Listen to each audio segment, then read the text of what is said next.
ఇల్లు కట్టుకోవాలంటే పునాది అనేది ఎంతో అవసరం. మరి విద్యార్థులకు గురువులు అనేవాళ్ళు పునాది లాంటి వాళ్ళు. మరి గట్టి పునాది వేస్తూ స్టూడెంట్స్ని ఎంతో ప్రయోజకులుగా తీర్చిదిద్దుతున్న చామకూరి కృష్ణయ్య గారి గురించి ఇచ్చే వాళ్ళు మార్కెట్లో చాలా తక్కువ మంది ఉన్నారు. అసలు ఈ మార్కెట్ అనేది ఎలా ఉంటుంది? సో మీరు ఈ మార్కెట్ అనేది చాలా పెద్ద మార్కెట్. చాలామంది కూడా ఐఐటిలో బీటెక్ కంప్లీట్ అయిన విద్యార్థులు కూడా వాళ్ళు ఇంజనీరింగ్ మీద ఉద్యోగం చేయకుండా చాలామంది ఈ టీచింగ్ ఫ్యాషన్ తోటి ఐఐటి టీచరే చాలామంది సెటిల్ అయ్యారు. సో అంటే మనము సాటిస్ఫాక్షన్ కోసం చాలామంది బీటెక్ వదిలేసి కూడా, అంటే సాఫ్ట్వేర్ కంపెనీలో జాబ్ వదిలేసి కూడా ఐఐటి మీద, అంటే చాలా పెద్ద మార్కెట్. మీరు ఆల్ ఇండియా లెవెల్లో చూస్తే ల్యాక్స్ ఆఫ్ స్టూడెంట్స్ టీచింగ్ తీసుకుంటారు, అది కోచింగ్ తీసుకుంటా ఉన్నారు. మరి ల్యాక్స్ ఆఫ్ స్టూడెంట్కి కోచింగ్ ఇవ్వాలంటే హండ్రెడ్స్ ఆఫ్ టీచర్స్ అవసరం, థౌజండ్స్ ఆఫ్ టీచర్స్ అవసరం. కనుక పర్ఫెక్ట్ టీచింగ్ చేసే వాళ్ళకి అద్భుతమైన అవకాశం ఇక్కడ మనీతో పరంగా మనకి సాటిస్ఫాక్షన్ వస్తుంది. అంటే నా స్టూడెంట్స్ ఆల్ ఇండియాలో లెవెల్లో టాపర్స్ ఉన్నారు, ప్రపంచం మొత్తంలో ఎక్కడికి వెళ్ళి నా స్టూడెంట్స్ ఉంటారు. ఇప్పుడు నన్ను కృష్ణ అంటే చామకూరి కృష్ణ అంటే గుర్తుపడతారు, చాలామంది తెలియదు. మీరు ఎవరైనా కెమిస్ట్రీ కృష్ణ సార్ అంటే అందరు గుర్తుపడతారు, కెమిస్ట్రీ కృష్ణ సార్ అంటేనే గుర్తు ఎక్కువ. సో నేను పేరెంట్ కూడా చాలామంది అబ్జర్వ్ చేస్తుంటాను. నేను కొన్నిసార్లు ఎదురుగా పోయి మాట్లాడుతున్నప్పుడు పలానా వారికి తెలుసా అంటే Krishna sir, chemistry Krishna sir, Krishna అంటే గుర్తుపడు, కెమిస్ట్రీ కృష్ణ సార్ అంటే ఆ విధంగా నేమ్ వస్తుంది. ఆ సాటిస్ఫాక్షన్ చాలా ఇంపార్టెంట్. సో అలా మెడికల్ స్టూడెంట్స్ కూడా మీరు చాలామంది చూస్తూ ఉంటారు, మెడికల్ సీట్ రావాలంటే చాలా కష్టపడాలనుకుంటారు మీరు. నేను చాలామంది పేరెంట్ కూడా అబ్జర్వ్ చేస్తాను. ఒక అమ్మాయి కానీ అబ్బాయి కానీ మెడికల్ సీట్ రావాలంటే మార్నింగ్ నుండి నైట్ 11-12 వరకు చదివే వాళ్ళు ఉంటారు. So that is not correct way, అది పద్ధతి కాదు. ఫస్ట్ స్టూడెంట్కి ఏం నేర్పాలి? కాన్సెప్ట్ నేర్పాలి. కాన్సెప్ట్ వచ్చినట్లయితే మీరు నైట్ 10 వరకు చదివే వస్తుంది. సార్ మీరు ఎలా చెప్పగలుగుతారు అంటారు. నా స్టూడెంట్స్ నేను అబ్జర్వ్ చేశాను, 2015లో ఒక అమ్మాయి ఉంది. సో అమ్మాయికి 160కి అవుట్ ఆఫ్ 160కి 154 marks, out of 160 154 marks, direct intermediate తోటి, లాంగ్ టర్మ్ తోటి కూడా కాదు. సో ఆ అమ్మాయి నేను పర్సనల్గా, అంటే ఆ క్లాస్లో 17 మెంబర్స్ ఉండేది, అందులో 11 మెంబర్స్కి ఎంబీబీఎస్ వచ్చింది. వాళ్ళని నేను మార్నింగ్ 7:30 to 10 వరకే క్లాసెస్ ఉండేది, క్లాస్ స్టడీ అవర్స్ కానీ అన్నీ కానీ. అంటే ఆ తర్వాత వాళ్ళు చదివే వాళ్ళు కాదు, అయినా కూడా టాప్ ర్యాంకర్స్. అంటే కాన్సెప్ట్ చెప్పగలిగినప్పుడు ఏదైనా ఈజీ. అంటే అది ఐఐటీ కావచ్చు, ఎంబీబీఎస్ఏ కావచ్చు, రేపు సివిల్సే కావచ్చు, గ్రూప్ 1 వచ్చు. ఎవరైతే కాన్సెప్చువల్గా స్ట్రాంగ్గా ఉంటారో 100% వాళ్ళు జీవితంలో సక్సెస్ రేట్ వాళ్ళకి ఎక్కువగా ఉంటుంది. ఇప్పుడు ఇంజనీర్ అవ్వాలన్నా, నీటిలో మంచి ర్యాంక్ రావాలన్నా స్కూల్ స్టేజ్ నుంచే స్టూడెంట్స్కి ఫౌండేషన్ అనేది అవసరం అవుతుందా? చాలామంది ఇక్కడ ఫౌండేషన్ అనేది, అంటే నా దృష్టిలో చాలామంది బిజినెస్ కొంతమంది అనిపిస్తూ ఉంటుంది, కొంతమందికి ఏమో లైఫ్ యాంబిషన్ అవుతుంటుంది. సో నేను అనేది ఏంటంటే, ఇప్పుడు చాలామంది ఐఐటి కాన్సెప్ట్ అని చెప్తూ ఉంటారు, కానీ అది నిజమైన కాన్సెప్ట్ చెప్పారు. 8th చదువుతున్న పిల్లవాడికి ఏం చెప్తారంటే 9th క్లాస్లో ఉన్న సిలబస్ చెప్తారు, 9th చదువుతున్న పిల్లవాడికి 10th సిలబస్ చెప్తారు, 10th ఉన్న పిల్లవాడికి ఇంటర్మీడియట్ బేసిక్స్ చెప్తారు. అది ఫౌండేషన్ అనబడదు. మీరు 8th చదువుతున్నప్పుడు 8th టాపిక్స్ ఉన్నాయి, మ్యాథ్స్ కానీ, ఫిజిక్స్ కానీ, కెమిస్ట్రీ కానీ, బయాలజీ కానీ. మీరు చాలామంది ఏం చేస్తారంటే వర్టికల్గా టీచ్ చేస్తారు. 8th వాడికి 9th, 9th వాడికి 10th, 10th వాడికి ఇంటర్మీడియట్. అది పద్ధతి కాదు. 8th వాడికి ఇట్లా హారిజాంటల్గా టీచ్ చేయండి. మీకున్న ఒక టాపిక్ ఉంది, ఒక టాపిక్ని హారిజాంటల్గా, అంటే ఒక ఆన్సర్ని ఎన్ని విధాలుగా రాబట్టవచ్చో స్టూడెంట్ని అన్ని విధాలుగా డెవలప్ చేయాలి. అది కాకుండా మనం బట్టించి ఇదే చెప్తున్నాం, ఈ ఫౌండేషన్ కరెక్ట్ కాదు. హారిజాంటల్గా స్టూడెంట్ అనలిటికల్ పవర్ గట్టిగా ఉంటే అది ర్యాంకు రావడానికి 100% మార్గమే. ఫౌండేషన్ అనేది ర్యాంకు రావడానికి మార్గమే, కానీ అదొక ప్రాపర్ వేలో వెళ్ళాలి. ఫౌండేషన్ అంటే మళ్ళీ చెప్తా ఉన్నాను చాలా. ఫర్ ఎగ్జాంపుల్ మీకు నేను ఒకటి ఎగ్జాంపుల్ 10-2 అంటాను, ఆన్సర్ 8. 10-2 ఆన్సర్ 8. ఇంకో విధంగా చెప్పవచ్చు నేను, ఎట్లా 4+4 8 అని కూడా చెప్తాను. ఇంకో విధంగా చెప్పవచ్చు మనం, ఎలా చెప్తారు? 4x2, అలా కాకుండా 2x2 ఇలా. అంటే ఒక 8 అనే ఆన్సర్ని మల్టిప్లికేషన్ ద్వారా తేవాలి, తెలుగులో చెప్తే మనము గుణకారం అంటాం, డివిజన్ ద్వారా చెప్పాలి, ఎడిషన్ ద్వారా చెప్పాలి, సబ్స్ట్రాక్షన్. అంటే ఒక ఆన్సర్ని ఇన్ని వేలో కనెక్ట్ చెప్పగలిగితే ఎనలిటికల్ పవర్ వచ్చేస్తుంది. అలా కాకుండా నువ్వు 8 వచ్చింది తర్వాత 10 ఎట్లా వస్తుంది, ఇట్లా పోతే చదువు కాదు. స్టూడెంట్ని మనము అక్కడే 8th 9thలోనే ఉన్న చాప్టర్స్లోనే హారిజాంటల్గా వాళ్ళ ఎనలైటికల్గా పెంచండి, అదే ఫౌండేషన్ అవుతుంది. అంటే నీకున్న ఎగ్జాంపుల్ ఉంది, ఆ ఎగ్జాంపుల్ చెప్పడం ఆన్సర్ కాదు. ప్రాబ్లంలో మనకి ఎక్సర్సైజ్ ఉంటుంది, ఎక్సర్సైజ్ చేయడం అనేది అది టీచింగ్ కాదు, ఎక్సర్సైజ్ చేయడం కాదు.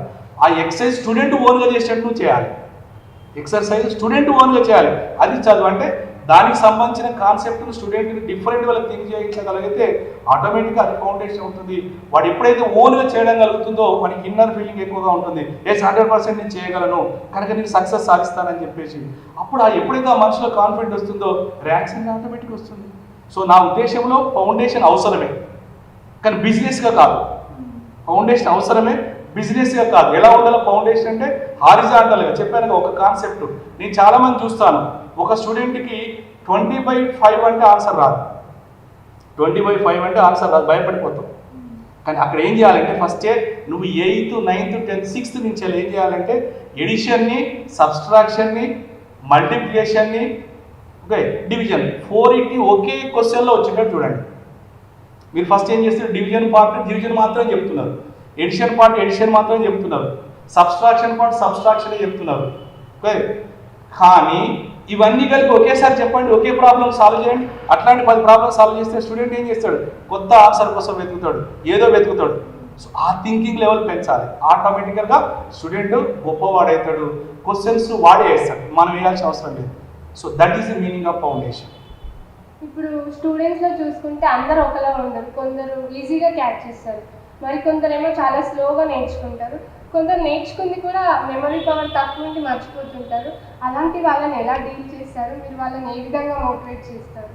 ఇప్పుడు ఫస్ట్ అనేది నేను ఇప్పుడు చెప్పాను కదా, ఫస్ట్ చెప్పేటప్పుడు క్లాసులో వాడు బిలో యావరేజ్ అయినా యావరేజ్ అయినా ఎబో యావరేజ్ అయినా టీచింగ్ అనేది స్లోగా నెమ్మదిగా ప్రతి విషయాన్ని విడమర్చి ఎక్స్ప్లెయిన్ చేస్తూ వెళ్ళాలి. ఏదో చెప్పి నేను తెలుగులో చెప్తాను నీకు ఆ ఈ ఊ అట్లా చదువు చెప్పడం కాదు, ఆ ఈ ఇలా విడమర్చి చెప్తూ పోతే బిలో యావరేజ్ స్టూడెంట్కి అర్థమవుతుంది, ఎబో యావరేజ్ స్టూడెంట్కి అవుతుంది, ఇంకా సూపర్ స్టూడెంట్ కూడా అర్థమవుతుంది. కాకపోతే అప్పుడు టాపర్ ఏదైతే ఉందో వాడు ఫీల్ అవ్వచ్చు కొంత స్లో అవుతుందని, కానీ ఈ లెవెల్లో టీచింగ్ అయిన తర్వాత ఈ ఎబో యావరేజ్ స్టూడెంట్ వాడు కూడా టాపర్ స్టూడెంట్తో కాంపిటేట్ అవుతాడు. కనుక మనం చెప్పే టీచింగ్ ఎలా ఉండాలంటే ప్రతి వాడికి అర్థం అవ్వాలి. కొంతమంది నేను టీచ్ చేస్తున్నా టాపర్ ఉంది, టాపర్ ఒక్కరే ఉంటారు. ఎక్కడైనా వెళ్ళండి మీరు, టాపర్స్ ఒక 10 to 5% కంటే ఎక్కువ ఉండదు. ఎక్కువ మంది 70 to 80% బిలో యావరేజే ఉంటారు. కానీ ఈ ఎక్కువ మందికి టీచ్ చేసేవాడు గొప్ప టీచర్ అయితే కానీ ఒక్కరిద్దరు టీచ్ చేసే వాళ్ళకి కాదు. ఈ యావరేజ్ స్టూడెంట్, 50 యావరేజ్ స్టూడెంట్ నువ్వు ర్యాంక్ తెప్పి, that is the meaning of teaching. అంతేగాని నాకు చాలా సబ్జెక్ట్ వస్తుంది నేను బోర్డుకే చెప్తాను పిల్లవాడికి అర్థంగానే అర్థం అట్లా చెప్పకూడదు. ఫస్ట్ నువ్వేం చేయాలి, స్టూడెంట్ లెవెల్కి వెళ్ళాలి. అంటే ఫస్ట్ నువ్వు స్టూడెంట్ అర్థం చేసుకోవాలి, స్టూడెంట్ని చదవాలి, స్టూడెంట్ని చదివి వాని లెవెల్లో వెళ్ళి చదువు చెప్తే ఫస్ట్ ఎవరు కూడా చూడండి, మనకి ఇచ్చిన దేవుడు అందరికీ ఒకటే బ్రెయిన్ ఇచ్చాడు, ఒకరికి ఎక్కువ ఒకరికి తక్కువ లేదు. ఫస్ట్ ర్యాంకర్కి ఎంత ఇచ్చి చిన్న ర్యాంకర్ కాదు అందరికి ఒకటి ఇచ్చారు. మనం యూటిలైజ్ చేసుకున్న దాన్ని బట్టి అంటే అది దేని మీద డిపెండ్ అవుతుంది, ఫస్ట్ గురువు పేరెంట్ మీద డిపెండ్ అవుతుంది, నెక్స్ట్ స్కూల్లో ఉన్న టీచర్ పైన. వీళ్ళిద్దరు కనుక ప్రాపర్గా గైడెన్స్ ఇవ్వగలిగితే స్టూడెంట్కి ఇష్టం వచ్చేటట్టు చెప్పాలి, కష్టపెడుతూ చదువు చెప్పదు. ఒకటే ఇష్టపడుతూ చదువు చెప్పాలి, వాడికి ఇష్టాన్ని పెంచాలి. అంతేగాని మనం వాడిని కష్టపెడుతూ చదువు చెప్తే వాడి ఇంట్రెస్ట్ రాదు, తెలివి కల వాడి కూడా ఇంట్రెస్ట్ పోతుంది. కనుక నేను చెప్పే నా సజెషన్ ఏంటంటే ఫస్ట్ స్టూడెంట్లో ఇంట్రెస్ట్ పెంచడం చాలా ఇంపార్టెంట్. యావరేజ్ కావచ్చు, అబవ్ యావరేజ్ కావచ్చు, ఇంకా సూపర్ స్టూడెంట్ కావచ్చు.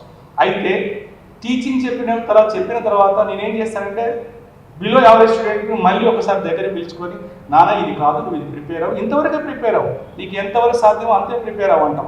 వాడు అప్పుడు కొంత ప్రిపేర్ అయిన తర్వాత నేను బటన్ పెంచుతూ పోతుంటా, ఆయన వాడు ఈజీగా తీసుకుంటాడు. కానీ ఫస్ట్ ఏం రాను బటన్ ఎక్కువ ఇస్తే వాడు చదవలేడు. మరి బాగా చదివేటోడు ఉంది కదా సార్, అదే చదువు చెప్పినవాడు కరెక్ట్. అప్పుడు నెక్స్ట్ టైం ఏం చేస్తే ఎక్స్ట్రా టైంలో వానికి ఎక్స్ట్రా వర్క్ ఇస్తాం. ఎందుకంటే వాడు ఫాస్ట్ చేసేస్తుండు కదా, వాడు ఎక్స్ట్రా వర్క్ ఇస్తాం. అంటే వాడిని సాటిస్ఫై చేస్తాం. బిలో యావరేజ్ చెప్పేటప్పుడు మాత్రం కాన్సెప్ట్ క్లారిటీ చెప్తూ యావరేజ్ అని కూడా పట్టుకురావాలి. ఆ తర్వాత వర్క్ చేయించేటప్పుడు మాత్రం డిఫరెన్స్ చూపించాలి. యావరేజ్ అని పైకి తీసుకురావాలి, గుడ్గా ఉన్నవాడిని ఇంకా పైకి తీసుకురావాలి. సో టీచింగ్లో అలా చేయగలిగితే అందరు స్టూడెంట్ మంచి స్టూడెంట్స్ అవుతారు, అందరు టీచర్స్ మంచి టీచర్స్ అవుతారు. ఇప్పుడు కొంతమందిని చూసుకుంటే థియరీకి ఎక్కువ ఇంపార్టెన్స్ ఇస్తున్నారు కొన్ని స్కూల్స్ కాలేజెస్. అలాంటి స్టూడెంట్స్ ప్రాక్టికల్గా అప్లై చేసే విషయానికి వస్తే చేయలేకపోతున్నారు. వాళ్ళు ఏంటంటే మార్క్స్, నేము, ఫేము ఇవే చూసుకుంటున్నారు. అలాంటి స్కూల్స్ కాలేజెస్పై మీ స్పందన ఏంటి? సో మనం ఏ కాలేజీని స్కూల్ని నేను ఎవరిని క్రిటిసైజ్ చేయడం పద్ధతి కాదు. ఎందుకంటే ఒక్కొక్కరికి ప్రెషర్ ఉంటుంది. మీరు అన్నట్టు ఏంటంటే కొన్ని స్కూళ్ళల్లో ఏమంటారంటే నీకు ఈ సిలబస్ ఇచ్చాను, ఈ టైంలో కంప్లీట్ చేయండి, టీచర్ మీద ప్రెషర్ చేస్తారు. సో అలాంటి సందర్భాల్లో టీచర్ చేయాల్సి వస్తుంది. సో అక్కడ అతను తప్పు కాదు. అక్కడ టైం బౌండ్ ఉన్నప్పుడు దాన్ని కంప్లీట్ చేయాలి. అలా కాకుండా ఎలా ఉండాలంటే ఫస్ట్ మనము టీచర్ ఫ్రీ టైం ఇవ్వాలి. సార్ మీరు చదువు చెప్పడం అనేది ఎలా ఉండాలంటే పిల్లవాడికి అర్థమైందే చదువు చెప్పండి. అర్థం కాకుండా టైం బౌండ్ పెట్టుకొని కంప్లీట్ చేస్తాం, అది నో యూస్. ఒక 1 అవర్ చెప్పాలి, మీరు 1 అవర్ కంప్లీట్ చేయండి, టీచర్ చేయగలడు. కానీ అది అర్థమవుతుందో అర్థం కావట్లేదు తర్వాత మ్యాటర్. కానీ నా ఉద్దేశం ఎలా ఉండాలంటే టైం బౌండ్ కాదు. స్టూడెంట్కి యావరేజ్ వాడికి ఎబో యావరేజ్ అర్థమయ్యే విధంగా 1 గంట ఎక్కువైనా తీసుకొని టీచర్ కొంచెం ఫెసిలిటీ ఇవ్వగలిగితే ఏ టీచర్ అయినా కూడా తపన పడతాడు. ఏమనుకుంటాడు, నా స్టూడెంట్ గొప్పవాడు కావాలి, ఉన్నత స్థానాన్ని చేరాలని ప్రతి టీచర్ కోరుకుంటాడు. సో అలాంటి సందర్భాల్లో టీచర్కి ఏమి ఇవ్వాలి, కొంత మనం టైం ఫ్లెక్సిబిలిటీ ఇచ్చేసి సార్ మీరు పిల్లలకు అర్థమయ్యే విధంగా చెప్పండి, నెమ్మదిగా చెప్పండి అని మీరు ఆ ప్రోత్సాహాన్ని మేనేజ్మెంట్ ఇవ్వగలిగితే అన్ని స్కూళ్ళలో టాపర్స్ వస్తారు. మీరు చూడండి, ఇప్పుడు టాప్ ర్యాంకర్స్ అంటే హైదరాబాద్లో ఉన్న ర్యాంకర్స్ కావట్లేదు, విలేజ్లో చదివిన వాళ్ళు కూడా ర్యాంకర్స్ అవుతున్నారు. హైదరాబాద్లో ఉన్న వాళ్ళే ర్యాంకర్స్ కావట్లేదు, విలేజ్లో ఉన్న వాళ్ళు కూడా ర్యాంకర్స్ అవుతున్నారు. అంటే అర్థమైంది, బ్రెయిన్ అందరికీ ఉంది. అంటే వాళ్ళ బ్రెయిన్ను మనము ఎనలైటికల్గా పెంచాలి. అంటే ఇప్పుడు టీచింగ్ చెప్పాను కదా మేడం, టీచింగ్ అంటే హరిబరిగా కాదు, ఎనలైటికల్గా. అంటే కొంతమంది మీరు ఎగ్జామ్సే ప్రామాణికం కాదు. చెప్పింది ఫస్ట్ అర్థమైతే ఆ ఎగ్జామ్స్ ఏదైనా ఈజీగా రాస్తాం. చెప్పింది అర్థమైతే ఎగ్జామ్ ఈజీగా రాస్తాం. మనం చెప్పడమే అర్థం సగం చెప్పినప్పుడు వాడు ఎగ్జామ్ రాయమంటే వాడికి ఎలాగో టెన్షన్, తెలివి కలవాడే, కానీ ఎగ్జామ్ అంటే టెన్షన్, ఎగ్జామ్ అంటే భయం. సో దీంతో ఏమైతుందంటే వెనకబడిపోతూ ఉంటాం. అలా కాకుండా ఎగ్జామ్ అనేది ఎగ్జామ్గానే రాయాలి. అంటే ఫస్ట్ నువ్వు ఎనలైటికల్ అర్థం చేసుకుంటే ఎగ్జామ్ అనేది నథింగ్. ఎనలైటికల్గా అర్థం చేసుకున్నప్పుడే పేరెంట్, చాలామంది మీరు అన్నట్టు కొంతమంది పేరెంట్ ఆశ ఎక్కువగా ఉంటుంది. ఇప్పుడు నేను చెప్పాను, నేను చాలామంది చూస్తుంటాను, ఒక 2 పక్కన ఉంటే అంటే కజిన్స్ ఎలా ఉంటే, ఒక అబ్బాయి ఐఐటీలో చదివి అమెరికాకి వెళ్ళిపోతే నెక్స్ట్ పేరెంట్ కూడా ఏం ఆలోచిస్తాడు తెలుసా, ఇప్పుడు అమెరికాకి వెళ్ళి బాగా సంపాదిస్తూ ఉన్నాడు, మరి నా కొడుకు కూడా నా బిడ్డ కూడా ఇట్లా చదివితే బాగుంటుందని ఆ ప్రెషర్ తోటి ఏం చేస్తారు, ఒక పేరు మీరు అన్నట్టు ఒక స్కూల్ ఫౌండేషన్ కానీ అక్కడ తీసుకుపోయి పైసలు ఎంతైనా కట్టడానికి ట్రై చేస్తాం. కానీ అక్కడ జరిగేది మనం అబ్జర్వ్ చేస్తున్నామా, చేయలేకపోతున్నాం. యాజ్ ఏ పేరెంట్ నువ్వు చేయలేకపోతున్నావు. వాళ్ళు ఏమి ఇస్తున్నారు, ఇగో ఈ టైంలో ఇది అయిపోతుంది, బుక్స్ ఇస్తా ఉన్నారు, రాస్తున్నావు. నువ్వు రాగానే ఇంటికి రాగా ఏం చేస్తున్నావు, నానా మరి ఆ బుక్ మీ మేడం ఇది ఇచ్చింది, మీ సార్ ఇచ్చింది, అది చేస్తున్నావు అని అడుగుతున్నావు. కానీ నీకు అది అర్థమైందా, అర్థం కాలేదని ఎవరు అడగట్లే, మనం ఫీల్ అయిపోతున్నాం. పేరెంట్ ఫీల్ అయిపోతున్నాడు. ఎందుకు అంటే నేను అర్థమైంది, అర్థం కాకపోతే పక్క వాళ్ళు ఏమనుకుంటారో. మన చాలామంది పేరెంట్ అదే, పక్క వాళ్ళ గురించి ఆలోచించద్దండి, నీ కిడ్డు గురించి నువ్వు ఆలోచించు. పక్క వాళ్ళతో మనకెందుకు, అందరు గొప్ప వాళ్ళు కాదు కదా. మరి నీ కిడ్ని గొప్పవాన్ని చేయాలంటే వాడిని పాజిటివ్ వేలో తీసుకురావాలి, నువ్వు ఎప్పుడు కూడా నెగిటివ్ వేలో తీసుకురావద్దు. ఫస్ట్ ఎగ్జామ్ అనేది ఎగ్జామే, తప్పదు. కానీ ఎగ్జామ్ కోసమే చదవద్దు. ఎనలైటికల్గా అంటే నాలెడ్జ్ కోసం చదవండి. నాలెడ్జ్ కోసం చదివిన వాళ్ళు ఏదో ఒక రంగంలో సక్సెస్ అవుతారు. నాలెడ్జే ఇంపార్టెంట్, ఎగ్జామ్ ప్రామాణికం కాదు. ఇప్పుడు కోవిడ్ తర్వాత చూసుకుంటే ఇప్పుడు మొత్తం ఆన్లైన్ క్లాసెస్ అయ్యాయి. అసలు ఈ ఆన్లైన్ క్లాసెస్ అనేది పిల్లలపై ఎలా ఎఫెక్ట్ చూపిస్తుంది? సో మ్యాక్సిమం మేడం అంటే ఇప్పుడు మీరు ఉన్నటువంటి చాలామంది నేను ఎనాలిసిస్ చూస్తూనే ఉంటాను. ఈ ఎనాలిసిస్ చూసినప్పుడు ఆన్లైన్ క్లాసెస్ అనేది అంత ఎఫెక్ట్గా రన్ అవుతుంది. నేను కూడా 1 ఇయర్ నుంచి ప్రాక్టికల్గా ఆన్లైన్ క్లాస్ చెప్తా ఉన్నాను. నేను బోర్డు మీద చెప్పినప్పుడు ఉన్నటువంటి రెస్పాన్స్ ఆన్లైన్ క్లాసులో రావట్లేదు.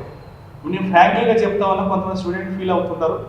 కానీ వాళ్ళ పేరెంట్ ఏం చేస్తాడంటే, పేరెంట్ అరే నీ క్లాస్ స్టార్ట్ అవుతుంది కదా అని చెప్పిన తర్వాత స్టూడెంట్ ఏం చేస్తున్నాడు, వానికి ఉన్నటువంటి అవైలబిలిటీ ప్రకారం క్లాసు ఆన్లైన్కి వస్తున్నాడు.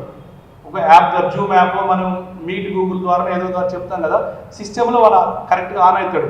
ఇక్కడ చెప్పే టీచర్ కూడా ఏమైనా ప్రజెన్స్లో కనబడతాడు.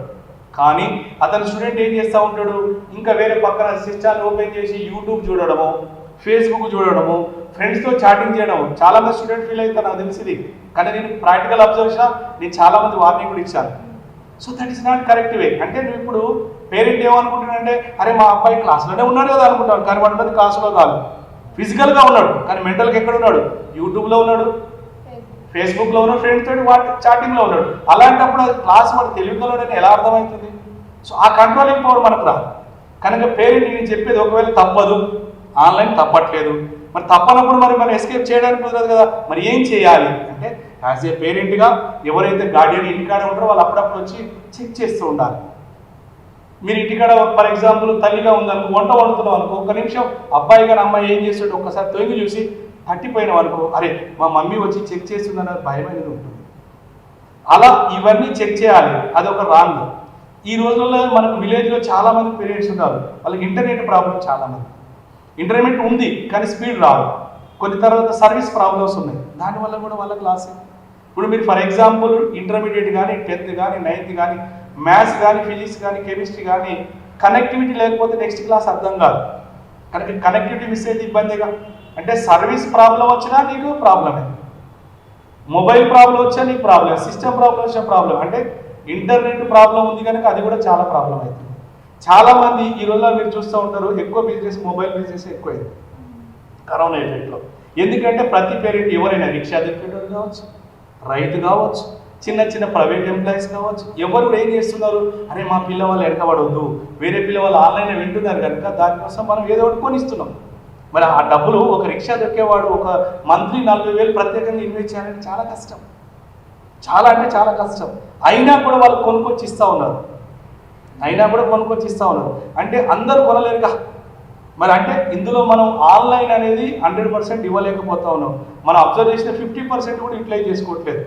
మీరు ఇప్పుడు ఫర్ ఎగ్జాంపుల్ ప్రైవేట్లో చదివే పిల్లలు అంటే కొంతమంది ప్రైవేట్లో చదివే పిల్లలు కూడా 100% యూజ్ చేసుకోవట్లేదు, మ్యాక్సిమం అంటే 50, మ్యాక్సిమం నేను అబ్జర్వ్ చేసిన, ఎందుకంటే నేను క్లాస్ తీసుకుంటా ఉంటాను కనుక 50% యూజ్ చేసుకుంటాను. ఇక గవర్నమెంట్ సిస్టంలో అయితే టీవీల ద్వారా వినే వాళ్ళు వింటా ఉన్నారు, లేదు చాలామందికి లాసే, తప్పదు. కానీ ఆన్లైన్ అనేది 100% సక్సెస్ కాదు కదా, 50% కూడా సక్సెస్ లేదు నా దృష్టిలో.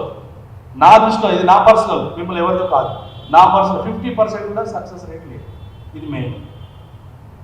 మళ్ళీ ఇప్పుడు చూసుకున్నట్టయితే కోవిడ్ కేసెస్ ఎక్కువ అవుతున్నాయని అసలు ఎగ్జామ్స్ లేకుండానే పిల్లల్ని నెక్స్ట్ క్లాస్కి ప్రమోట్ చేస్తున్నారు. దీని ప్రభావం ఎలా ఉంటుంది స్టూడెంట్స్ పైన? ఎగ్జామ్ లేకుండా వచ్చినప్పుడు ఏమైతుందంటే పిల్లవాడికి ఈజీ అనేది అర్థమైపోతుంది, ఓ నాకు ఎగ్జామ్స్ రావు, నేను చదవాల్సిన అవసరం లేదనే మైండ్లో వచ్చేసింది. నేను బెస్ట్ ఎగ్జాంపుల్ నేను మా ఇంటికాడ అబ్జర్వ్ చేస్తే మాకు స్కూల్ కూడా ఉంది, నా కొడుకు కూడా 10th క్లాస్, ప్రజెంట్ నా కొడుకు కూడా 10th క్లాస్, వాడు 9th క్లాస్ వరకు బాగా క్లాస్కి వెళ్ళేది. వాడు ఆన్లైన్ క్లాస్ స్టార్ట్ అయినా కానీ బెస్ట్ ఎగ్జాంపుల్ చెప్తున్నారు, ఎవరో కాదు, వాడు ఆన్లైన్ క్లాస్ చెప్పినా కానీ మా మిస్సెస్ రోజు క్లాస్ వింటున్నావు అని అంటే మా వాడు వచ్చేసి ఏమంటే డాడీ ఇయర్ 10th ఎగ్జామ్ ఉంటాయా, వాడి క్వశ్చన్ ఎప్పుడు జూన్ నుంచి మొదలైంది. అంటే వాడు 10th చదవాలన్న ఆలోచన ఎక్కడ ఉంది? నేను యాజ్ ఏ టీచర్ నేను 1000 మందికి టీచ్ చేశా, 1000 ర్యాంకులు తెప్పించాను, కానీ నా కొడుకు విషయంలో నేను ఏం చేస్తాను, నేను యాజ్ ఏ పేరెంట్గా నేను కంపల్సరీ, అంటే నా కొడుకే ఆ విధంగా ఉండంటే మరి మిగతా వాళ్ళ అభిప్రాయం ఎలా ఉంటుంది? అంటే వాడికి నెగిటివ్ వచ్చేస్తుందా, ఎగ్జామ్ ఉండవలేదు చదవాలి. ఎప్పుడైతే మంచి స్టూడెంట్ కూడా చదవాలనకుండా ఈజీ అంటే వేరే అలవాట్లకు అలవాటు అయ్యింది మళ్ళీ చదువుకోవడం చాలా కష్టం, ఒకసారి డిస్కంటిన్యూ చేస్తే కష్టం అవుతుంది. కనుక నా ఉద్దేశం ఏంటి అంటే కంపల్సరీ ఎగ్జామ్స్ పెట్టండి. ఎలా పెట్టాలి? ఇప్పుడు మీరు ఉన్నారు కదా, ఇప్పుడు మనం ఏం చేస్తున్నాం, ఐఐటికి ఆన్లైన్ ఎగ్జామ్ పెడుతున్నాం, నీట్కి ఎగ్జామ్ పెడుతున్నాం, 10th క్లాస్లో ఎన్టీఎస్కి ఎగ్జామ్ పెడుతున్నారు, ఆన్లైన్ మన ఎగ్జామ్ పెట్టి ఎన్టీఎస్ 10th వారికి కూడా ఎన్టీఎస్ ఎగ్జామ్ పెట్టాం మనం కండక్ట్ చేసి ఆల్ ఇండియా లెవెల్. మరి ఆ ఎన్టీఎస్లో ఆబ్జెక్టివ్ క్వశ్చన్స్ ఇచ్చారు కదా, మార్నింగ్ సెషన్ ఈవెన్ 2 పేపర్లు కండక్ట్ చేశారు. అలా కూడా మనం కూడా ఆలోచిస్తే మార్గం ఉంది. మీరు ఎగ్జామ్స్ క్యాన్సిల్ చేయడం వల్ల వాళ్ళకి నెగిటివ్ వస్తుంది తప్ప పాజిటివ్ రావట్లేదు. యాజ్ ఏ పేరెంటే చెప్తున్నా, టీచరే కాదు, పేరెంట్గా నేను సపరేట్ చెప్తున్నాను. అంటే మీరు ఏం చేయవచ్చు, మార్గం ఉంది. నువ్వు పిల్లవాడిని క్లాస్ రూమ్కే తీసుకురావాల్సిన అవసరం లేదు, యూ కండక్ట్ ఆన్లైన్ ఎగ్జామ్. ఇప్పుడు మనము ఆల్ ఇండియా లెవెల్లో ఐఐటి చేయి 14 లక్షల మందికి రాబోయగలుగుతున్నారు. మరి మన రాష్ట్రాల్లో ప్రతి రాష్ట్రానికి దేనికి సపరేట్ ఉంది. 1 డే కాదు 2-3-4 డేస్లో పెట్టు ఎగ్జామ్, అబ్జెక్టివ్ పెట్టండి, ఎనలిటికల్ ఎగ్జామ్ లాంగ్ ఆన్సర్ రాస్తేనే తెలివి కాదు కదా. అంటే ఇది ఏమైందంటే స్టూడెంట్కి అరే ఎగ్జామ్ అనేది ఉంది, ఒకటి నేను కూడా చదువుకోవాలనే ఆలోచన మనకు ఉంటుంది. దాంతో ఏమైతుంటే ఎడ్యుకేషన్ కంటిన్యూషన్లో ఉంటే తర్వాత వాడి ఇంట్రెస్ట్ బట్టి మార్గం వేరే ఉంటుంది. కానీ ఇక్కడ ఏమైతుంది, ఇంట్రెస్ట్ అనేది పోతుంది. ఇంట్రెస్ట్ పోయిన తర్వాత చదువు ఎలా వస్తుంది? కనుక నా ఉద్దేశం లేదంటే మార్గం ఉంది, ఎగ్జామ్స్ రద్దు చేయడం అనే మార్గం కాదు. మీరు అన్నారు క్లాస్ రూమ్కి వస్తే ఇబ్బంది, క్లాస్ రూమ్కి రావాల్సిన అవసరం లేదు, ఆన్లైన్ సిస్టమ్ పెడుతున్నాం. ఇప్పుడు మీరు ఎంసెట్ ఇంటర్మీడియట్ మన తెలంగాణ గవర్నమెంట్ ఉంది, ఎంసెట్ కండక్ట్ చేస్తున్నామా లేదా? బైపీసీ వాళ్ళకి కండక్ట్ చేస్తున్నాం, ఎంపీసీ వాళ్ళకి కండక్ట్ చేస్తున్నాం. అలానే మీరు 10th వాళ్ళకి కూడా ఆన్లైన్లో పెట్టండి, ఆన్లైన్ ద్వారా పెట్టండి. 100 మార్క్స్ ఇవ్వకపోండి, 20 క్వశ్చన్స్ పెట్టండి, 15 క్వశ్చన్స్ పెట్టండి. ఎన్నో క్వశ్చన్స్ పెట్టేసి ఆన్లైన్ ద్వారా కండక్ట్ చేసే ఛాన్సెస్ చాలా ఉన్నాయి. సో అంటే ఎగ్జామ్ ఎస్కేప్ చేయడం అనేది నా దృష్టిలో కొంత నెగిటివ్. ఎందుకంటే టీచర్ని నేను అబ్జర్వ్ చేస్తుంటాను. మీరు ఫర్ ఎగ్జాంపుల్ మీరు చూడండి, మేమేం చేస్తామంటే ఎవ్రీ వీకెండ్కో 15 డేస్కో ఎగ్జామ్ కంపల్సరీ పెడతాం. వాడు ఎగ్జామ్ ఉందనగానే ఏం చేస్తాడంటే అలర్ట్ అవుతాం, అరే కంపల్సరీ ఎగ్జామ్ ఉంది కదా, దానికోసం అన్నా 5 డేస్లో 2 డేస్ అనేది చదువుతాడు. 15 డేస్కి ఎగ్జామ్ పెట్టిండు అనుకో 15 డేస్ 2 డేస్ చదువుతాడు. 1 మంత్ నేను ఎగ్జామ్ పెట్టిండు అనుకో అదే 2 డేస్ చదువుతాడు. తేడా లేదు. 1 వీక్లో 2 డేస్ చదివిన దానికి 15 డేస్లో 2 డేస్ చదవడానికి 1 మంత్లో 2 డేస్ చదివి చాలా తేడా ఉంది. అంటే కంటిన్యూషన్ ఉండాలంటే మనం అప్పుడప్పుడు ఎగ్జామ్స్ పెడుతూ ఉంటాం. అంటే దాని ద్వారా మార్కులు వస్తాయా అది కాదు అక్కడ ముఖ్యం. అంటే స్టూడెంట్ నాలెడ్జ్ని ఎనాలిసిస్ చేయడానికి యూజ్. పాస్ అప్ అయిన తర్వాత కదా మీరు కోరుకుంటూ ఉన్నారు. ఇప్పుడు ఎందుకంటే మనకి ఎడ్యుకేషన్ మీరు చూడండి, నేను చదివే రోజుల్లో ఓపెన్ చెప్తా ఉన్నా, డిగ్రీ చదివేటప్పుడు కానీ ఇంటర్మీడియట్ చదివేటప్పుడు నేను క్లాస్కి చదవాలంటే కష్టం, అంటే అప్పుడు డబ్బులు రావాలంటే కష్టం. మా ఫాదర్ మదర్ 30 రూపాయల కూలి ఉండేది. నేను చెప్తున్నాను ఫ్రాంక్లీగా 30 రూపీస్ పర్ డే కూలి, 30 రూపీస్ అంత కష్టం ఉండేది. ఇప్పుడు ల్యాక్స్ ఇలా due to only education. So ఆ రోజు మీరు చూడండి, నా క్లాస్ వైజ్ నా వయసు నాది 45 ఏజ్ ఉంది. అప్పుడు చదివిన వాళ్ళకి అడగండి ఎవరైనా, అప్పుడు అంత 3,000 5,000 జీతం. మీరు చూడండి గవర్నమెంట్ 5,000 జీతం అంటే చాలా గొప్ప అనుకున్నాం మనం, కానీ ఇప్పుడు 5,000 జీతం అనేది పర్ డేకి వస్తుంది. అంటే ఇవన్నీ దేనికి కారణము? ఓన్లీ ఎడ్యుకేషన్ ఉండడం వల్లే. అంటే ప్రాపర్ ఎడ్యుకేషన్ ఉన్న వ్యక్తి ఎక్కడైనా బతకగలడు, 10 మందిని పోషించగలడు. కానీ ప్రాపర్ ఎడ్యుకేషన్ లేనివాడు వేరే వాళ్ళ మీద ఎప్పుడు డిపెండ్ అవుతూ ఉండాలి. సో నేను అనేది ఎడ్యుకేషన్ ఇది చాలా ఇంపార్టెంట్. ఎడ్యుకేషన్ మీద అవేర్నెస్ ఉండడం చాలా ఇంపార్టెంట్. కాకపోతే దాన్ని మంచి వేళ తీసుకురండి.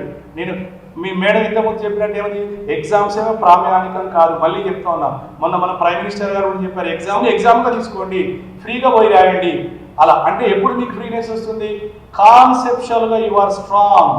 నీకు సబ్జెక్ట్ అర్థమైతే ఎంజాయ్ చేస్తూ రాస్తాడు. నేను బెస్ట్ ఎగ్జాంపుల్ చెప్పాను, నా స్టూడెంట్ ఒక అమ్మాయి ఎంబీబీఎస్. మిగతా స్టూడెంట్ నేను చూస్తే XY కాలేజీలో రాత్రి 12 గంటలు చదివే వాళ్ళు కూడా ఈ అమ్మాయితో అడిగేవాళ్ళు. అమ్మాయి నేను చెప్పేది, సార్ మా పక్కింటి అమ్మాయి రోజు రాత్రి 12 గంటలు చదువుతుంది సార్, అమ్మాయి ఎప్పుడు చూడు టెన్షన్ సార్, నేను 10 వరకు పోతున్నా, నాకు ర్యాంక్ వస్తుందా సార్ అన్నారు. నేను అన్నా, నీకు కాన్సెప్ట్ స్ట్రాంగ్ ఉన్నవా లేవా? ఎస్, నువ్వు కాన్సెప్ట్లో స్ట్రాంగ్ ఉన్న వరకు నీకు ర్యాంక్ వస్తుంది. ఆ అమ్మాయి కాన్సెప్ట్ లేదు అంటే ఆమెలో టెన్షన్ ఉంది. ఆమె కూడా కాన్సెప్ట్లో స్ట్రాంగ్ ఉంటే టెన్షన్ ఉండేది కాదు. అంటే నేను అనేది ఇప్పుడు ఫస్ట్ మెయిన్గా సబ్జెక్ట్ అర్థం చేసుకుంటే నీకు ర్యాంక్ వస్తుంది. సబ్జెక్ట్ అర్థం కానప్పుడు ఆ టెన్షన్ తోటి ఎక్కువ గంటలు చదవాల్సి వస్తుంది. కనుక ప్రతి పేరెంట్ కూడా, ప్రతి టీచర్ కూడా, ప్రతి మేనేజ్మెంట్ కూడా ఫస్ట్ ఏం చేయాలంటే అర్థమయ్యే వేళ చదువు చెప్పాలి. మీరు అన్నారు థియరీ ప్రాక్టికల్, బోర్డు మీద కూడా మనం ప్రాక్టికల్గా చేయించవచ్చు. బోర్డు మీద కూడా నెంబర్ ఆఫ్ వేలు ఎక్స్ప్లెయిన్ చేయగలిగితే మనకి అన్నీ అర్థమవుతాయి. కొన్ని మనం ప్రాక్టికల్ చూపించాల్సి ఉంటుంది ఇంటర్మీడియట్ లెవెల్. కానీ నవ్వేడేస్ ఎడ్యుకేషన్ పరంగా మీరు అన్నట్టు ర్యాంకుల కోసమే టీచ్ చేయాల్సి వస్తుంది. ఓపెన్ చెప్తా ఉన్నా, నేను చెప్పకూడదు కానీ చెప్తున్నాను, ర్యాంకుల కోసం టీచ్ చేయాల్సి వస్తే ప్రాక్టికల్ తక్కువ అవుతున్నాయి. మీరు అన్నట్టు ఆ ప్రాక్టికల్ మెథడ్లో ఇంకా ఎక్కువ అప్రోచ్ అవ్వగలిగితే వాళ్ళకు ఐఐటికి వెళ్ళిన ఎంబీబీఎస్ వెళ్ళిన ఫ్రస్ట్రేషన్ తక్కువగా ఉంటుంది. సో మీరు కాన్సెప్టే ఇంపార్టెంట్, మెయిన్ కాన్సెప్ట్. ఇప్పుడు స్కూల్స్ ఆన్లైన్ క్లాసెస్ అనేవి ప్రొవైడ్ చేయలేకపోతున్నాయి. కొంతమంది టీచర్స్కి చూసుకుంటే పని కూడా ఉండట్లేదు.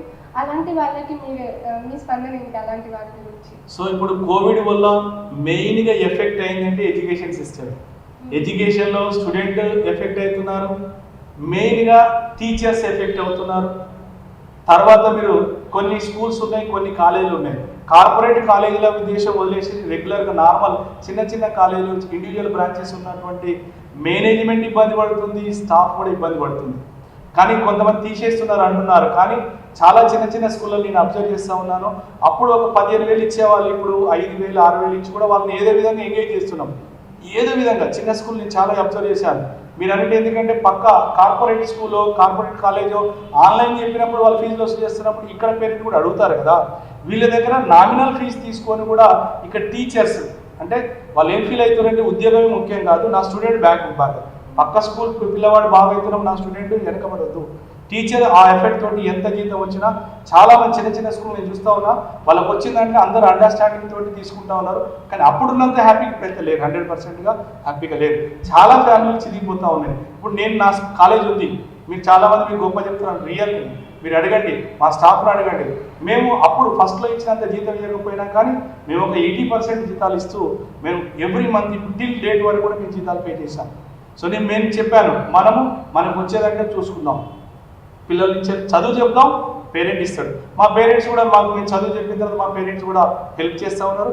ఆ పేరెంట్ కూడా ప్రాపర్గా ఉన్నాడు కనుక నేను స్టాఫ్కి మనకున్నటువంటి మేనేజ్మెంట్ కావాల్సినటువంటి ఈ యొక్క ఇన్ఫ్రాస్ట్రక్చర్ కావాల్సినటువంటి ఖర్చు నాకు వెళ్తూ ఉన్నాయి. అంటే నేను ఏంటంటే చాలామంది సఫర్ అయ్యారు, కానీ యాజ్ ఏ మేనేజ్మెంట్గా కంపల్సరీ జీతం జీరో చేయడం తప్పు, ఓపెన్ 100% రాంగ్. అది వాళ్ళని ఏ విధంగా చేయాలి, వాళ్ళను వర్క్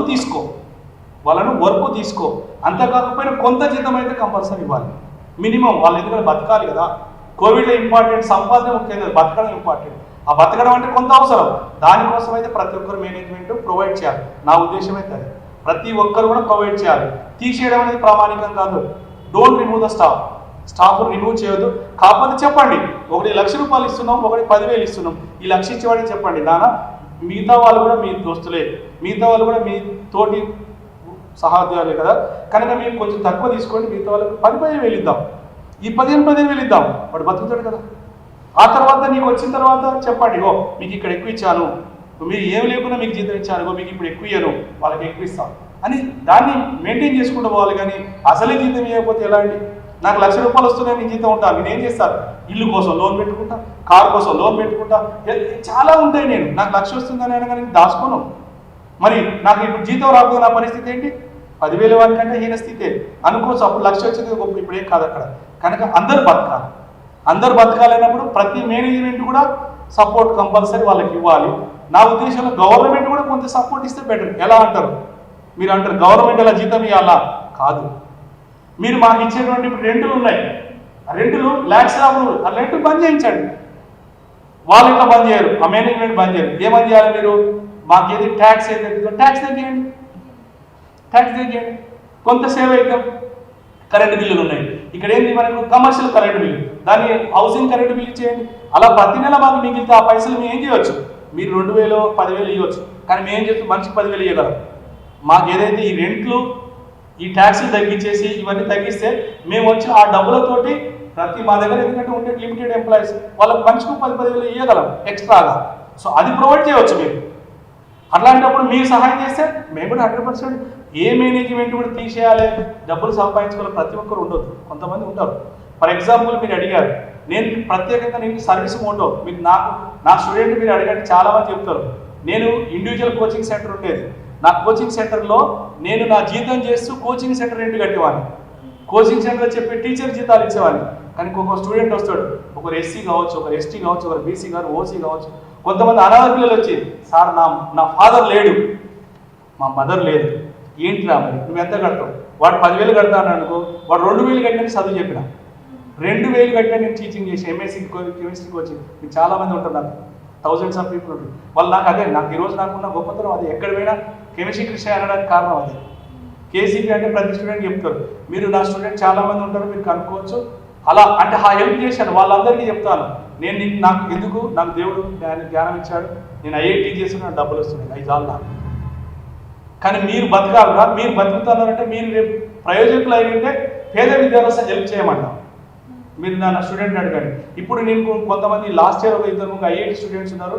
ఒక ఎస్టీ అబ్బాయి ఉంటే, ఇది కలవకుర్తి తండా ఒక అబ్బాయి, పేరొద్దు, అతను రూర్కీలో ఐఐటి అయిపోయింది, ఉద్యోగం వచ్చింది. వాడు మొన్న వచ్చిన తర్వాత వాళ్ళ ఫాదర్ ఏం తెలుసా, లిటరల్గా మెకానిక్ బోరు మన మెకానిక్. ఆ రోజు వాడు తిండి లేదు, వాళ్ళ ఫాదర్ ఎవరు అందులో మదర్. వాడు వచ్చాడు, సార్ నేను ఇట్లా చదువుకోవాలనుకుంటున్నాను, ఏం చేద్దామని అన్న. నా ఫీజు కొంత ₹10 ఉండే. ఏమి నాన్న, నేను ₹5 కడతాను పోనీ అని చెప్పి. ఇప్పుడు ₹5 కూడా కట్టలేదు. వాడు ఎంత కడితే తీసుకున్నా.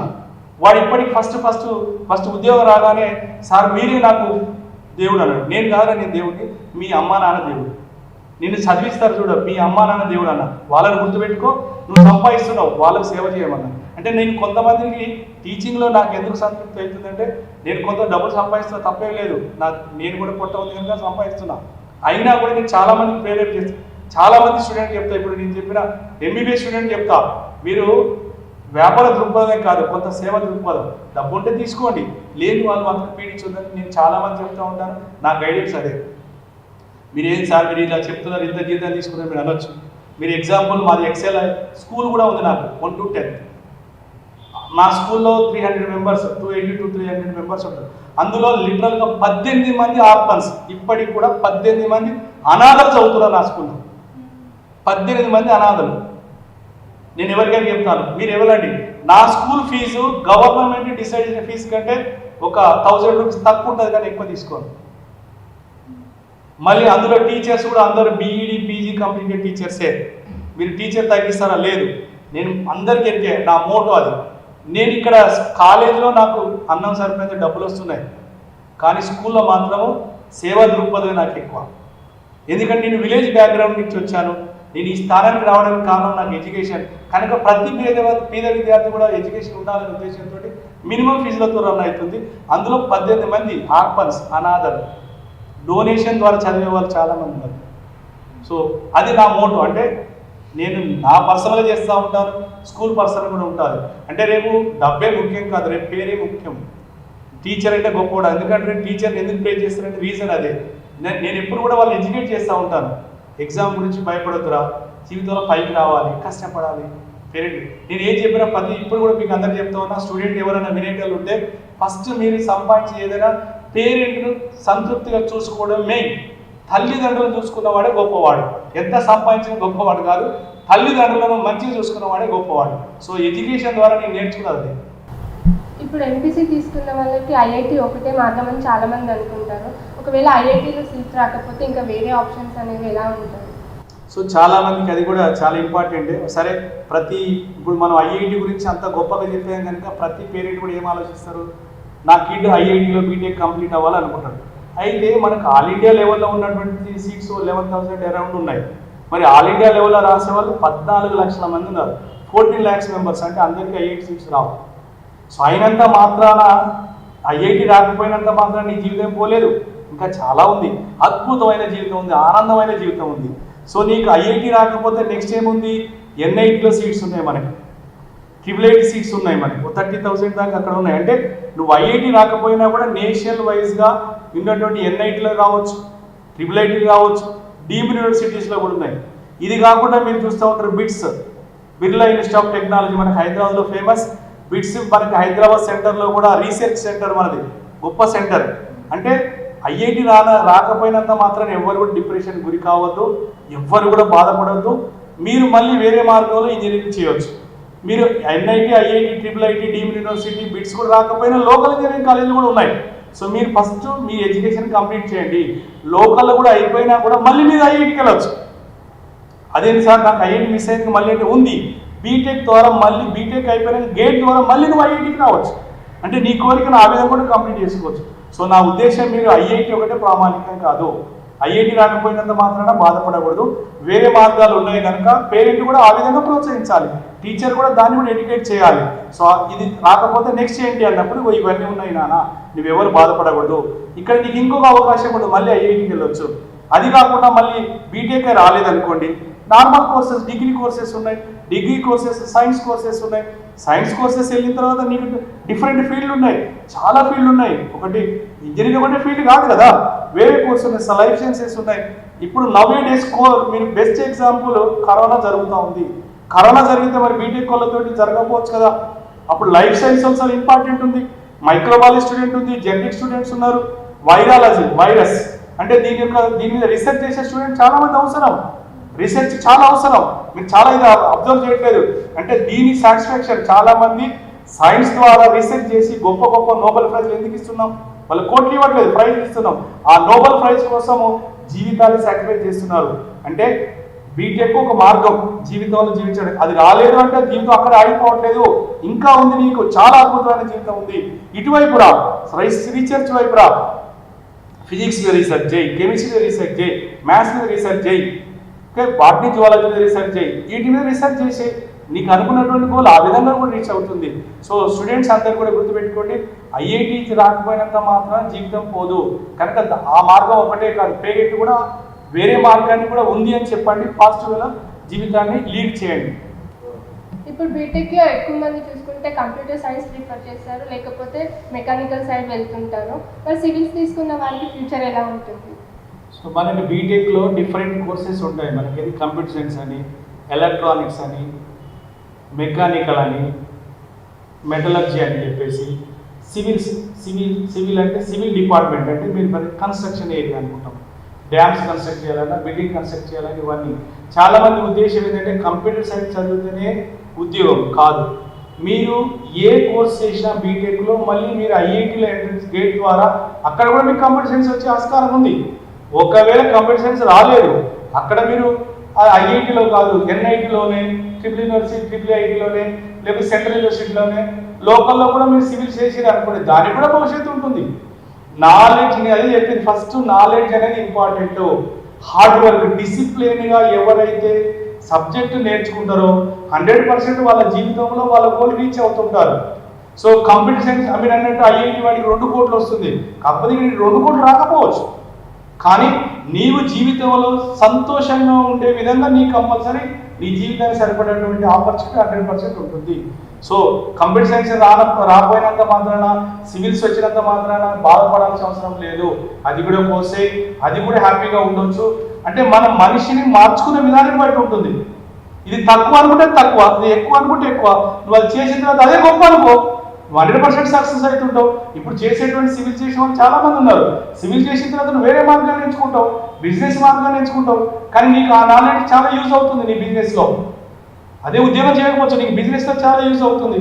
అదే నువ్వు బ్యాక్గ్రౌండ్ ఉంది, నువ్వు రేపు గ్రూప్ 1 ఆఫీసర్ అవ్వచ్చు, రేపు నీకు ఇంకేముంది, మనకి సివిల్స్లో ఆపర్చునిటీస్ ఉన్నాయి. నీకు లైఫ్ క్లోజ్ అయింది అని అనుకోవద్దు, చాలా లైఫ్ ఉంది కనుక అది కూడా ఇంపార్టెంటే. కంప్యూటర్ సైన్స్ ఇంపార్టెంట్ అనుకోవద్దు, ప్రతి సబ్జెక్ట్ దేనికి కాదు ఇంపార్టెన్సే. ఇప్పుడు కంప్యూటర్ సైన్స్ మెకానికల్ చేయాలి కదా, మనకు వెహికల్స్ ఉన్నాయి, వాహనాలు ఉన్నాయి, ఎయిర్ క్రాఫ్ట్ ఇవన్నీ ఉన్నాయి. మరి అవన్నీ చేయాలంటే కంప్యూటర్ సైన్స్ వాళ్ళు చేయరు కదా. కనుక ఎవరి డిపార్ట్మెంట్ వాళ్ళకే గొప్పది. అంటే నేను చెప్పేది పనిలో ఏం వెతుక్కోవాలి, దేవుణ్ణి వర్షిప్ అంటాం కదా, దేవుణ్ణి వెతుక్కోవాలి. అంటే నేను చేసే పని గొప్పదని వెతుక్కుంటే నువ్వు 100% సక్సెస్ అవుతావు. నువ్వే కించపరచుకుంటే నువ్వే బాధపడతావు. కనుక వర్క్ను ఎవరు కూడా కించపరచకుండా నువ్వు చేసే పని ఏ చిన్న పని అయినా అది గొప్పదని చేసుకో, 100% గొప్ప వ్యక్తి అవుతావు. మనం ఇప్పుడు ప్రస్తుతం ఉన్న ఎడ్యుకేషన్ సిస్టమ్ పైన అండ్ ఈ జనరేషన్కి మీరిచ్చే ఒక టీచర్గా మీరు ఇచ్చే సజెషన్ మళ్ళీ అడుగుతాను. ప్రస్తుతం ఉన్న ఎడ్యుకేషన్ సిస్టమ్ పైన అండ్ ఈ జనరేషన్ స్టూడెంట్స్కి ఒక టీచర్గా మీరు ఇచ్చే సజెషన్స్ ఏంటి? సో ఒకటే మేడం, ఎడ్యుకేషన్ సిస్టాన్ని మనము చెప్పేంత అనాలిసిస్ ఇప్పుడు ఎవరికి అందుపట్టడం లేదు. ఎందుకంటే నేను చూస్తూ ఉన్నా, మరి ఇప్పుడు ఐఐటీలో చెప్పిన ₹4 crores వస్తున్నాయి. ఐఐటి చదవని వానికి కూడా ₹4 crores. ఫర్ ఎగ్జాంపుల్ మీరు ఫేస్బుక్ చూస్తూ ఉన్నారు, ఫేస్బుక్ చేసిన వాడిని మరి ఏం చేసిండని మాట్లాడుకున్న విషయాన్ని ఫేస్బుక్లో పెట్టాడు. ఇప్పుడు ప్రపంచంలో కుబేరులో ఒక వ్యక్తి అయిపోయాడు, కుబేరులో వ్యక్తి. కనుక ఫస్ట్ ఎడ్యుకేషన్ సిస్టమ్ అంటే ఎగ్జామ్సే కాదు, పాసు కాదు. ఎడ్యుకేషన్ అంటే నాలెడ్జ్. ఫస్ట్ అది ప్రతి ఒక్కరు గమనించాల్సింది ఏంటంటే విద్య అంటే నాలెడ్జ్ని సంపాదించుకో, నీకు ఏ వేళ కావాలంటే ఆ వేళ యూటిలైజ్ చేసుకో. అంతేగాని నేను గొప్ప ఫస్ట్ ర్యాంక్ వచ్చింది 10th, ఇంటర్మీడియట్ ఫస్ట్ ర్యాంక్ వచ్చింది, ఆ ఐఐటీలో ఫస్ట్ ర్యాంక్ వచ్చింది, నువ్వే ఉద్యోగానికి 10 మందిలోకి వెళ్ళి కలవలేని దిశలో ఉన్నావు, కమ్యూనికేట్ చేయలేని దశలో ఉన్నావు, అందరిని ఒప్పేయలేని దశలో ఉంటావు. నువ్వేమని ఫీల్ అవుతావు? నేను ఒంటరినే అని ఫీల్ అవుతావు. అంటే నువ్వు అన్నింటిలో ర్యాంక్ వచ్చింది కదా, నువ్వు ఒంటరినే ఫీల్ అవుతున్నావు కదా. కానీ అలా కాకుండా నువ్వేం చేస్తావు? నాలెడ్జ్ సంపాదించి మనుషులను చదువు, నువ్వు గొప్ప వ్యక్తిగా అవుతావు. సో నేను అనేది ఎడ్యుకేషన్ అనేది నేను చెప్పి గొప్ప వ్యక్తిని చేయాలి అంటే అందరిని అర్థం చేసుకోవాలనేది నా ఉద్దేశం. యాజ్ ఏ టీచర్గా ఎగ్జామ్ కోసమే చదువు కాదు, ఎగ్జామ్ కోసమే క్లాసులు కాదు, మనిషిని అర్థం చేసుకోవడం అనేది ఎడ్యుకేషన్. సో నేను అనేది మనిషిగా అర్థం చేసుకునే ఎడ్యుకేషన్ కావాలి అంటారు.